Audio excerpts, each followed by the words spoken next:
How to create a new Cash App account. Hey guys, welcome back to the channel.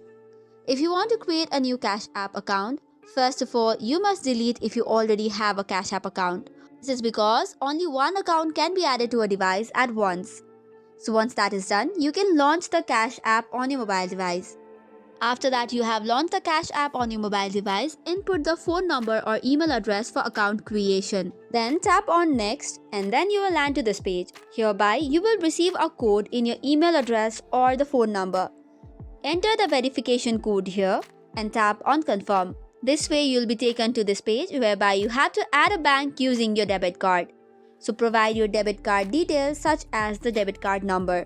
Tapping on Next, you will have to now create a cash tag. It is your unique name for getting paid by anyone. So once you have created your cash tag, click on the Next button. Now enter the zip code of your area. And just by that, you have created your new Cash App account and is now ready for use. That's it for today's video. For more such contents, do not forget to hit the like and subscribe button.